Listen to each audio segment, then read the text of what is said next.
Hey there, welcome to day 1161 of What's She Up To Now. Sharon Horne-Ellstrom here with like a kind of a fairy flower butterfly face on, which I thought was kind of a cool filter. I like to play with filters on this particular segment because this is my segment to play and learn and experiment and document my journey, share what I'm learning, share what's working, share what's not as I transition from the brick and mortar corporate world of business to the online world of business. Obviously, I've been doing it for a while since today's day 1161. And why am I still doing it? Well, a lot of reasons. Number one, I am visually challenged. I'm legally blind. And so it's hard for me to document and journal things in a blog type format or in a written way like I used to. I used to be a big communicator in writing, and I pushed against and resisted video at all costs because I thought, I don't even have a voice for radio, much less a face for video or television. So I'm never going to do video. And I told myself that for months and months when I came online, and I realized, okay, well, that's all well and good, except you have got other challenges that make it possible that this is your best medium, your best outlet. So I started to document my journey, and I've been listening to a new mentor that says, yeah, your journey's bullshit. It's just about a process. Follow and model people that have done what you want to do before. Success leaves clues. Of course, I know all these things. Success leaves clues. I do model people for different areas and aspects of my life. But for others, we have to find and make everything our own. Now, he is a proponent of it's my way or the highway. This is the way to success. Everybody else is a bunch of losers and pansies. And if you don't do it my way, screw you. I don't care what you think of me. And I get that.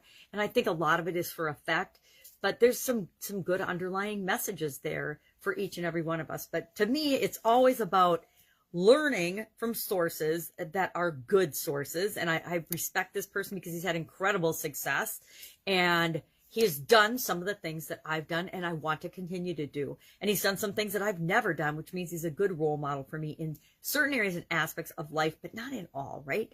Sometimes we expect one person to be our be all and end all. You ever done that in a relationship where you expect your significant other to be your best friend, your lover, your listening board, your idea generator, that you expect them to be and do everything for you, when it really takes a lot of people to be a part of our lives for us to have a happy, fulfilled life. We can't expect everything from one other human being. Yet, millions of people do that all the time, right? They expect their significant other to be the be all and end all of their existence. And it seldom works out unless both people feel that way about one another, but they still need to have outside lives. So what am I talking about today? Today I want to share the challenges I'm working on. I'm working on 3 challenges right now, 3 of my own. One is an annual challenge called Do One Thing Every Day That Centers You. It's actually the All About You 365-day challenge.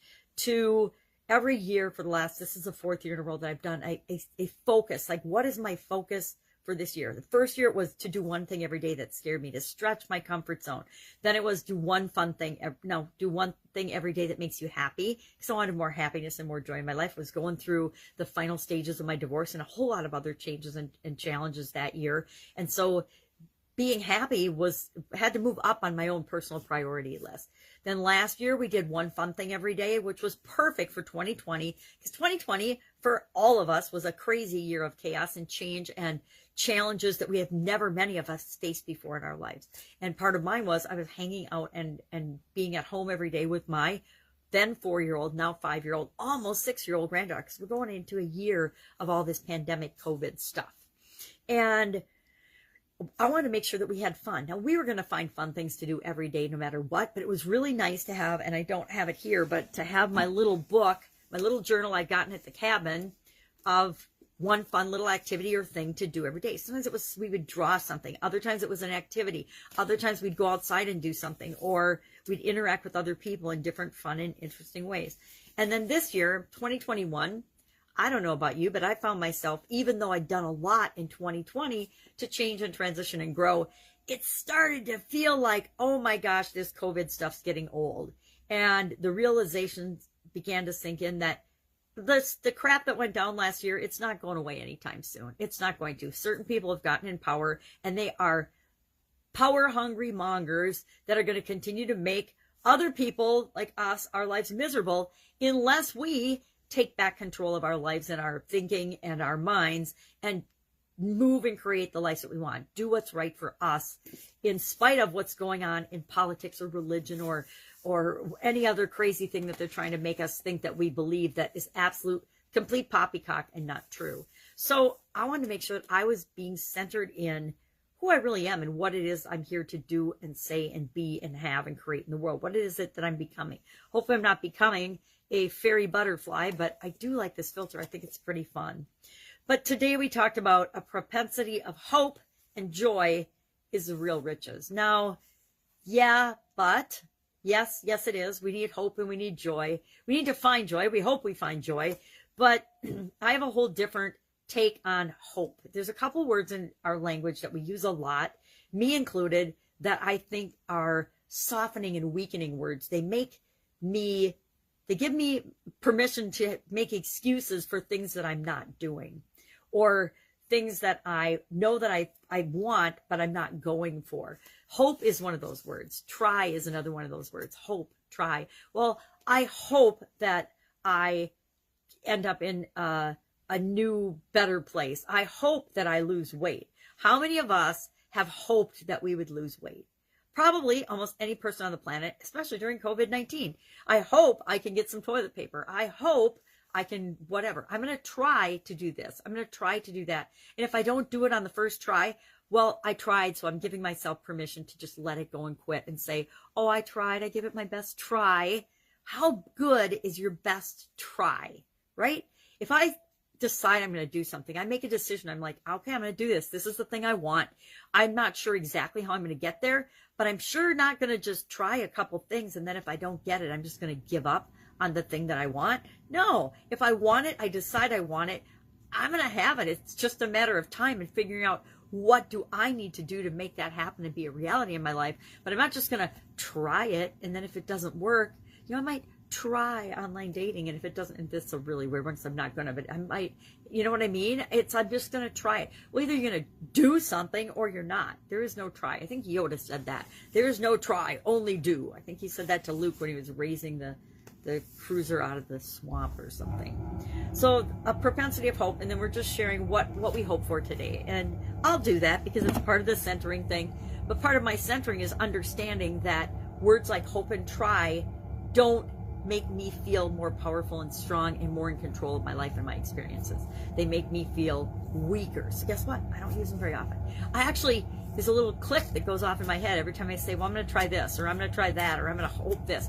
I only try things when I'm at a buffet, when I'm trying different foods that I've never had before. Not that there's been many buffets during COVID-19, but once in a while.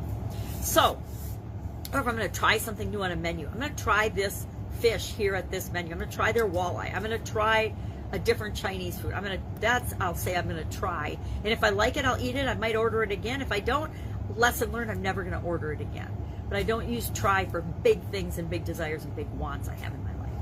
Our Get Up and Go challenge today was about infinite possibilities, one of my favorite subjects, because so often we feel like we're limited, and these are all that we can choose from. These are only options we have. I'm either going to do this or that, and we box ourselves in based on what we see ourselves as, our identity. Oh, I'm just a grandma. I'm just a mom. I'm 61 years old. Of course I'm chubby.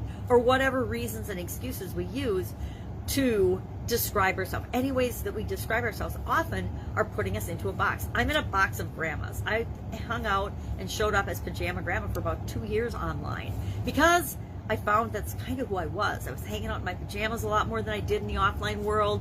I was more relaxed. I was more casual. I was a lot less stressed than I'd been in my past lives.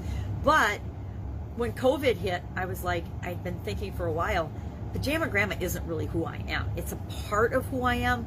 Like so often we show up in the world as just a version or a part of ourselves. All of us, our true identity, our true fairy butterfly identity doesn't pop out and explode in every situation.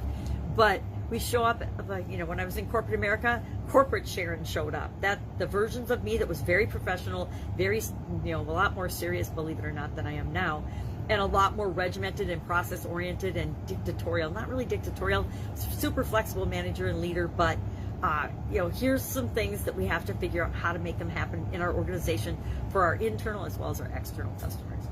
So infinite possibilities was the topic of Get Up and Go Challenge, day 3 today. This is the 7th 30-plus day free Get Up and Go Challenge that I've done since the beginning of COVID. I was looking for something to keep me moving and to give back to all the people that were just, their lives were exploded. A lot of people's lives were exploded last year.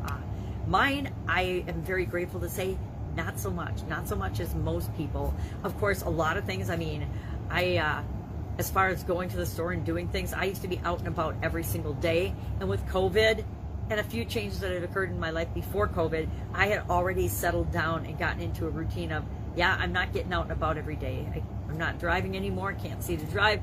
So it slows down your interaction. Now, it didn't mean I wasn't out and about every day walking around. It just meant I wasn't driving around and going to places that I really didn't need to go to in the first place, right?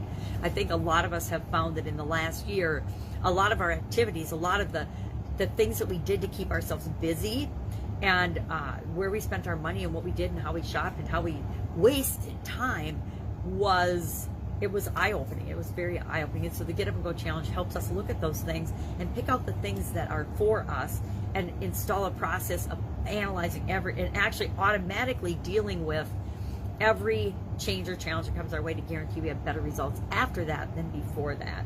And today was about what do you want? What do you really, really want? Not what you think you should want, not what you want for your kids, not what you want for humanity, but what do you, your name, insert your name, really, really, really want? And most people, when you ask them that, they just blank stare, freeze up, and they're like, they have no idea what to say. And then everybody will expound the same things. I want $1 billion or $1 million. I want to do this. I want to do that. I want all these things. And then if you go through the list and you ask yourself, well, do I really want this, or is this something that I think I should want, whether I really want it or not? Because there's a lot of things that used to be on my want list, my really, really want list, that I look at my life now and how much I've changed and grown over just the last decade. And I say, I understand when and why I wanted that thing. I just don't want it anymore. I don't, it's not in me to want to do what it takes to create that in my life. And that's not an excuse. That's just saying we change over time, and what we want changes right along with us. As we grow and become who it is we're becoming on the planet, what we want changes. And we need to change right along with that, not be stuck in what it is that we want. I have got a purple vision notebook about this thick with all the pictures of the things that I wanted, 15 years ago when I was still married, and those things are very different now. Why haven't I thrown away that book? I don't know. Maybe I will. Maybe that'll be one of my letting go strategies during this challenge, and we'll burn that book or something. That would be kind of fun. Maybe we'll do that. Or I'll pick out the pages that I still want, and the rest I'll just burn and let go. All right. Our supersize your business message today was what's sauce for the goose is sauce for the gander, which is the earlier version of what's good for the goose is good for the gander. And I shared that in my experience, it's been the opposite. What's good for the gander sure should be good for the goose, right? The goose being the female version of geese, the gander being the male version of the population of geese. And of course, goslings are the young ones. But my personal experience in relationships, in business, in education, college, and life, in various industries that I've been in, has always been that there's certain rules for men and there's certain rules for women in those organizations and in those industries. Now, me, being a rule breaker, was like, yeah, I see what you're saying, I hear what you're saying, I see what you're doing, and if it's good for you to do that, then it's also appropriate and okay for me to do that as well. Which, caused ruffled feathers and rule breaking on many an occasion. And even if they weren't really rules, they were just guidelines or expectations in different organizations because of our gender, which, we're working on gender equality, making sure that people understand that women are as capable, if not more capable, and stronger and better at a lot of things than men actually are. And it's not good or bad, it's just different. And it's all of our differences and all the diversity that is around us that makes us and human beings an incredible race that needs to be celebrated for all of our diversity, not just, pick and choose what you want to pay attention to.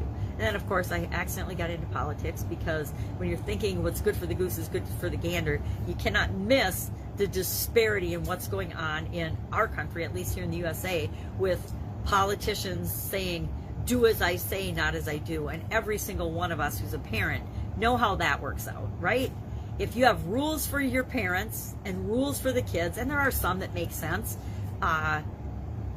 it doesn't work out. Our kids will always do what they see us do. No matter how much we talk them until we're blue in the face, they're still going to do what they see us do. So if I have tattoos, which I don't, I can't go to my kids and say, well, you can't get tattoos because I don't like tattoos. Now, they can do whatever they want when they're 18, right? We do the best we can with our kids, and then at some point they think for themselves, which is exactly what we want and should be teaching them to do. Hey, do what's right for you and think for yourself. As long as it doesn't hurt other people, do what's right. Do what's right for you. Do what's in your experience path, your mission, what you're here for on the planet. So that's what I am working on. Can't tell you which way I'm going to go with Get Up and Go next. I love doing the Get Up and Go challenge, but I'm not sure what's going to happen with it next. I had committed in February that I would do this April 1, and so I wanted to be true to my word, because if I say I'm going to do it, I do it. I think that's personal integrity, and that we as humans need to get a whole lot better. It's not about committing to other people as much as it is about keeping our commitments to ourselves.